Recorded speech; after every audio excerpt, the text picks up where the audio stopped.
Сайн байцгаана уу? Сайн байцгаана уу? Та бүхэндээ энэ өдрийн мэндийг хүргэе.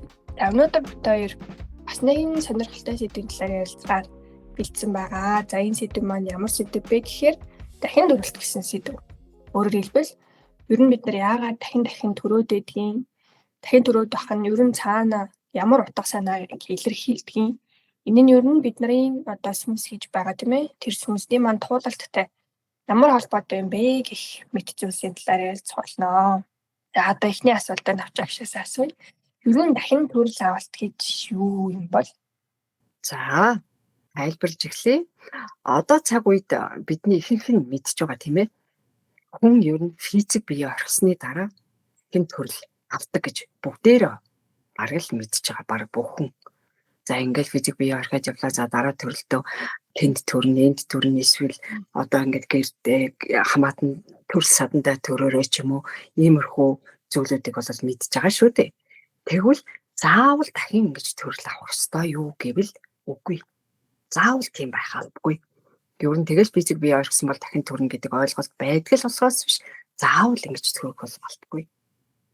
Тэгвэл энийг болохоор одоо яагаад дахин төрөл авах албагүй юм бэ? Ер нь бол бид нэр физик бие орхиод явсны дараа хэрэгцээ одоо ухамсар сүнсээ хөгжүүлсэн бол дахин төрөлт авч хууралтанд бол болохгүй гэсэн үг. Тэгэхээр энэ маань юу хэлэх гээд юм гэхээр дахин төрөлт авалт гэдэг бол хууралт юм гэж хэлэх гээд байгаа юм. Яаж хуурдаг вэ гэхээр одоо физик бие орхиод дэшээ явж илаа гэж сүнс маань хий битээ шүү дээ.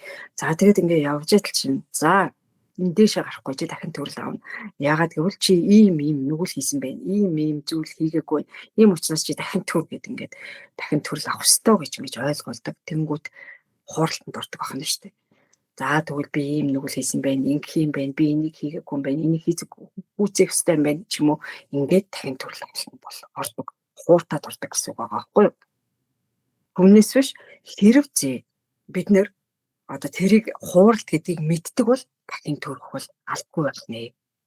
За хууралт нь бас нэг өөр аргаар орж ирдэг. Тэр нь юу вэ гэхээр за бид бүхэн бол энэ физик биеинд төрж байгаа ухамсарт сүнснүүд байгаа. Гэтэл бидний зорилго бол энэ дэлхий дээр төрснийхаа дараа одоо ухамсар сүнс маань хөгжих ёстой байдаг. Сүнс маань хөгжөөд ухамсар маань тэлээд ингээд буцах ёстой байдаг. За тэгсэн тохиолдолд бид нэр хууралтанд орохгүй. Тэгэхгүй ухамсар сүнсээ хөгжүүлээгүй юм чинь зорилгоо биелүүлээгүй тийм үү? Ирсэн зорилгоо. Тийм учраас дахин төрөх шалтгаан үүсдэг гэсэн үг. Тэгэхээр сүнсээ хөгжүүлэхгүй бол дахин төрөх шалтгаан үүсээд үнэхээр дахин төрөх хэрэгтэй болдог. Энэ бол нэг одоо дахин төрөх шалтгаан юм. Хууралт гэхээсээ илүү. Төрөөнийх нь бол хууралт байна тийм ээ. За энийг одоо ингэж хийгээгүй, тэрийг тэгж хийгээгүй, ийм нүгэл хийсэн хөө буцаад төр хэмээн явуулдаг. Нөгөөх нь болохоор зорилгоо биелүүлээгүй сүнс хөгжөг учраас дахиад зорилгоо биелүүлэхийн төлөө шалтгаан үүсээд дахин төрөлтөнд. За тэгвэл бид нэр яадаг вэ гэхээр одоо энэ биеийн физик биеинд төрчөөд юуны хойноос хөөцөлддөг вэ гэхээр дандаа л материалын зүйлийн хойноос хөөцөлддөг. Амаг цагаа үрдэг. Сүнсээ хөгжүүлэх зав заа ерөөсөө өвсөндөө гаргадаггүй. За илбэг хангалуун амьдралын замыг л сонгодог. За түүнчлэн альва одоо орчин цаг үе тэр манифестийн аргуудыг хэрэглээд зөвхөн эд хөнгөний араас гүйцэлддэг болсон байна. За бодоод үзье. Манифестийн аргыг хэрэглээд илбэг хангалуун болжээ гэж үзье. Тэгэх юм бол одоо энэ амьдралдаа л илбэг хангалуун амьдрал. Тэгээд ухамсар сүнсээ хөгжүүлэх юм чинь дахиад л төрнө шүү. Дахиад л төрнө. За тэгвэл дараагийнхаа амьдралдаа дахиад эд материалын хойноос хөөцөлцөр байгаад зорилгоо биелүүлж чадаагүй дахиад л эргээд төрөх шалтгаанаа ингээд өөрсөндөө үүсгэж яваад байдаг болно вэ. Тэгэхээр энэ төрлийн одоо манифестийн аргаар баяжсан одоо мөнгө төгрөгтэй болчлоо гэж бодоход энэ амьдралдаа л илбэг хангалуун амьдрал. Гэтэл та хизээ нэгэн цагт физик бие орхиод явна шүү дээ. Энэ цагт юу болох вэ гэхээр буцаад төрөх шалтгаан. Ингээл дахин нэг физик биеэс нөгөө физик бие рүү ороод ингээл дахиад яваад байдаг. Гэтэл бид нар ухамсар сүнсээ хөгжүүлээд зорилгоо биелүүлчих юм бол элдв хууралтанд орлогүй. Цааш ямар хэмжээстэйс ирсэн одоо жинхэнэ гэртээ харина гэж ярьдаг шүү дээ. Тэр гэртээ хараад цааш өөрөө улам өсөн хөгжим гэрэлтэн ирэх ийм том боломж олддгоо гэсэн үг. Тэр зам нээгтнэ гэсэн үг. Тэгэхээр элдэн хууралтанд орж төрөхөөс гадна хамгийн чухал нь ирсэн зорилгоо мэдэж байж, биелүүлж байж дахин төрөхгүй хэмжээс тахиулан цааш дэвшин хөгжих замаа олон жинхэнэ очих ёстой газараа очих нэ гэж ойлгож болно. Сонирхолтой юм аа. Тэгэхээр одоо бид нар бол шашны хараа заа ингээд дахин төрөх ёстой юм шиг л ер нь байдаг шүү дээ. Дахин төрүүлэх одоо бараг ингэж дахиж төрөөрэй гэж өрөөгөөд л дахин төрүүлээд л байдаг те. Тэгэхээр цаана ийм агуулгатай зүйл байждаг байх нэ. За тэгээд та түрүүн нэг одоо дахин төрөл авалт гэдэг нь ер нь бол хуралдаа гэдэг ингээд ярьлаа шүү дээ тийм ээ. Тэгвэл энэ нь яагаад хуурах юм бол одоо ингэж хуурах нь хинд ашигтай ямар зорилготой юм бол? За энэ талаар тодруулж хэлье. Энэ бол маш сонирхолтой асуулт байна. Учир шалтгааныг хайж шүү дээ. Яагаад хуурдаг юм? Хэн хуураад байдгийг. За тэгэх юм бол тэгэхээр манай гаригийн тухайд ярих хэрэгтэй. Манай гариг болохоор одоо дэлхийн маань бүхэн мэдж байгаа одоо сүүлийн үед бүгд бас мэддэг болсон байгаа. Матрицын ийм бүрхүүл дотор ээждэг. Манай дэлхий бол ухта колон гариг. Одоо бид нар бол жинхэнэ эзэд байх биш байх нь шүү дээ. Бид нарыг ингээд колон болгочихсон бас манай дэлхийг хариуцаад байж идэг төрөл оршнол байдаг байна. Эднэр ямар төрөлд оршинл вэ гэхээр та нар маань хаа нэгтэйгээ сонсч ирсэн баг. Рептил, кабалууд гэвчлэн. Эдгээр нь бол одоо манай дэлхийг эзэмшээд ингээд юу яагаад колон гариг болгочихсон. Тэгээд хүмүүсийн ухамсар цөмсийг сэрээхгүй тулд одоо маш олон хөтөлбөр зохиочихсон. За гадуур нь торлог матрицаар бүтээсэн. Тэрнээс дээш ерөөсөө физик биеэ орхиод гарч байгааг орчлын ертөнцийн рүү гаргадаг ийм орчнолууд байдаг. Ингээд тэд биднийг хуурж байдаг. Физик биеэ орхиод явж байхын хуурж байдаг. Тэр матрицын бүслүүрээс ерөөсөө ч гаргадаггүй. За тэд нар хууралтанд оруулаад ийм юм хийсэн байх гээд ингээд унгааж байдаг. Тэгээ хинт ашигтай юм бэ гэхээр тэдэнд ашигтай. Яагаад гэвэл бүгдийн ухамсар цүнсийг хөгжөөхгүй тулд элдв хууралтанд оруулдаг. Ухамсар цүнсийг сэрээхгүй тул элдв зүйлээр хордуулж байдаг. Хүнсээр хордуулна. За тэгээд энерги дандаа сорж ингэж амьдэрдэг. Энергиудын сорж идэг. За бидний хүн бол бодлоор бүтээх чадвартай байдаг. Тэр чадваруудыг ашиглаад өөрсдийн зорилгоо биелүүлж байдаг. Тэгээ ийм оршинлууд бол байдаг юм аа гэдэг ингээд төвчхан хэлчихье. Тэгээ тэдэнд бол ашигтай учраас ингэж байдаг. За тэгээ янз бүрийн тэр хөтөлбөрийн асуудлаараа хүнсээр нь хордуулдаг, энергиэр нь хоолдог. За тэгээд хууралтанд оруулдаг энэ бүх аргаа хэрэглээд эцсийн зорилго нь юу вэ гэхээр бидний ухамсар цүнсийг сэрээхгүй, сэрсэн нэг рүү нь одоо энергийг бохирдуулах хэмжээний арга хэмжээ авч идэг ийм орчнолууд байдаг. Тэгээд тэдгээр нь болохоор үнэхээр одоо манай гаригийг колон болгочихсон хэдэн 10,000, 100 хэдэн мянган жилээр бүр ингээд гарччихсан тэр хөтөлбөрөөрөө тэр нь одоо хөтөлбөр нь өдрөөс өдөрт нарийсаад одоо бидний амьдралын хэрэгцээний бүх зүйл дээр үйлчилдэг тийм зүйлүүдээр ингээд барьчихсан тийм байждаг. Гэтэл сэрсэн ухамсар сүнс маань шууд хөгжлөө хайгаад эхэлдэг. Ирэлчин гэж ярьдаг шүү дээ. Тэгээд хөгжлөө хайгаад ирээд хөгжлийнхаа замаар бидэрч явж байгаад тэгээд одоо энэ бэлсгэлэн зам руу ордог юм. Тэгээд ухамсар сүнсээ хөгжих зам руу ордог юм. За тэгээд хамгийн зөв сүлдээ зөв одоо бэлсгэл болох нь хамгийн чухал байдгийг шүү. Хэрвээ та бүхний дотор бас ирсэн ийм ухамсар сүнстэй хүмүүс маань үүнийг сонсож байгаа байх гэж найдаж байна. Тэгэхээр хамгийн зөв сүлдээ, хамгийн зөв зүйлийг л барьж авахгүй бол ер нь бол ухамсар сүнсээ сэрцэн тул хөгжлийнхаа замыг хайдаг шүү гэдгийг анхааруулаад дахин хэлье. За тэгээд хуурах нь хинт ашигтай вэ? Ямар зорилготой вэ гэдгийг нь бол ойлгочлаа тийм үү? За ингээд авчгаа ярьчээ. Хэрвээ дэлгэрүүлээд энэ талаар одоо мэдэж авъя гэх юм бол үнэн мэдлэгийн одоо YouTube сувган дээр байгаа дамжуулалтууд тэн дотор одоо энэ сэдвэр маш одоо дэлгэрэнгүй ярьсан байгаа. Дахин төрөл авалт хуурал. За тэгээд үнэн мэдлэг тэр YouTube хуудасны үнэн мэдлэг гэсэн тэр дамжуулалтууд гэсэн хэсэг рүү ороод сонсох юм бол маш дэлгэрэнгүй байгаа. Би энэ удаад ингээд тоо хэлээд өгчээ.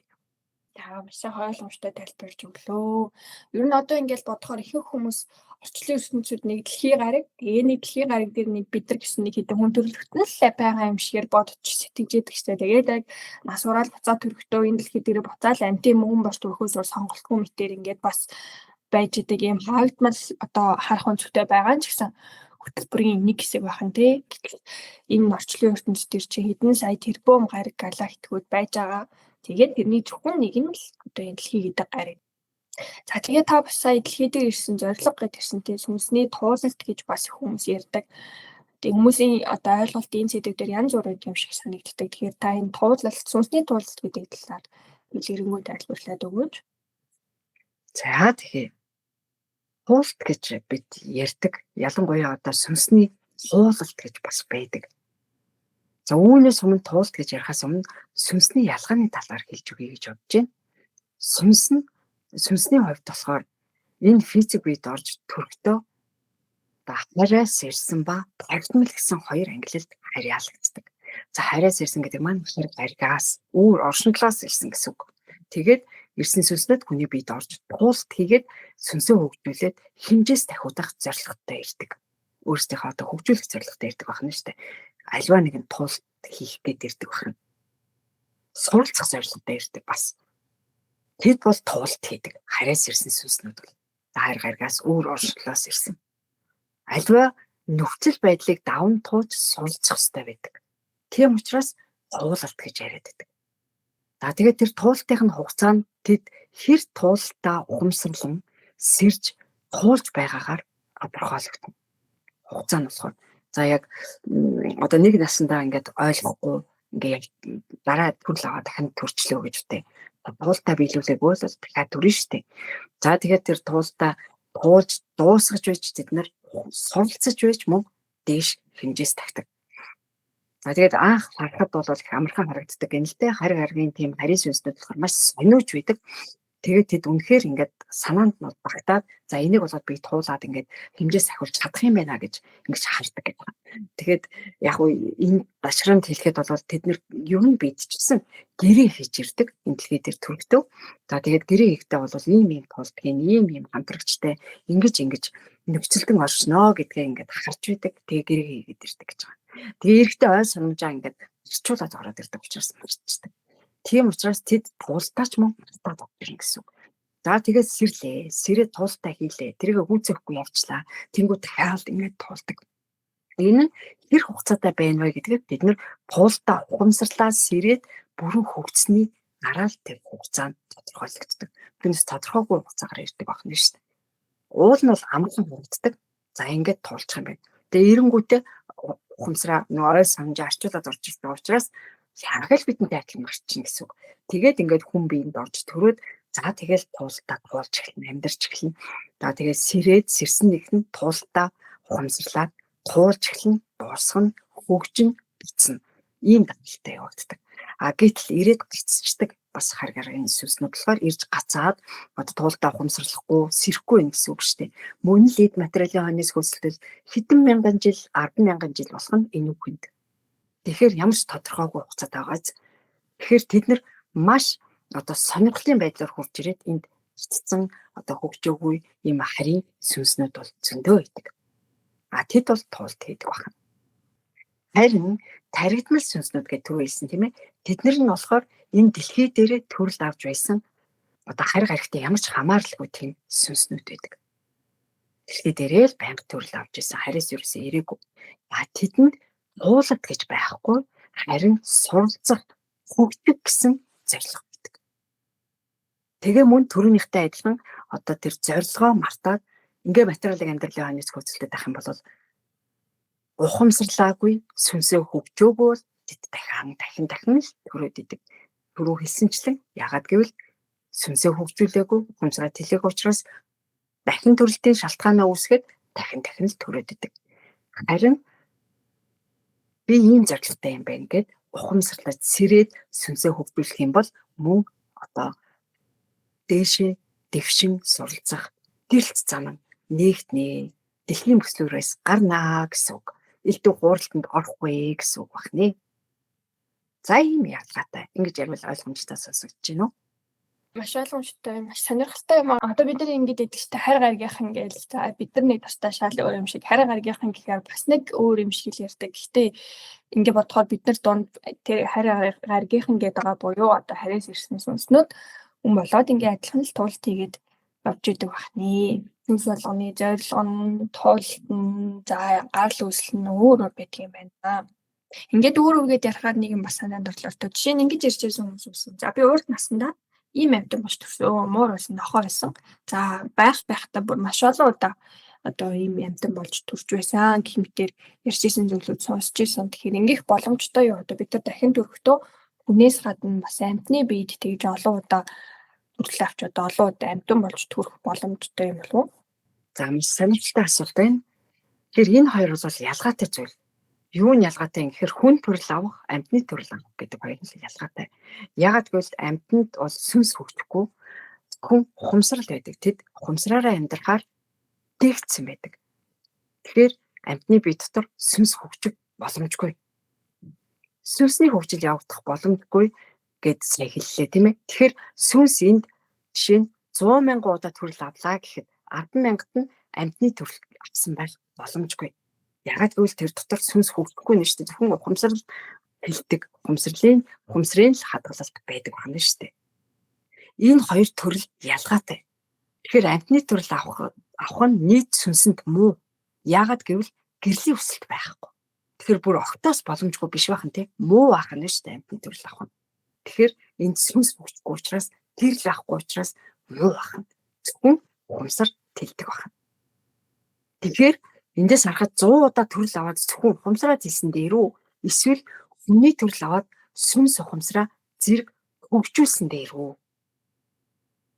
Ингэж ойлгох хэрэгтэй шүү. За. Тийм учраас би амьтан байсан гэдэг тэр сүнс нь амьтан бол байсан биш. Угаасаа хөгжил байхгүй тийм зөвхөн ухамсар байсан байх нь шүү. Тэгэхээр ингэж хэлвэл ойлгомжтой байна нэ багшаа.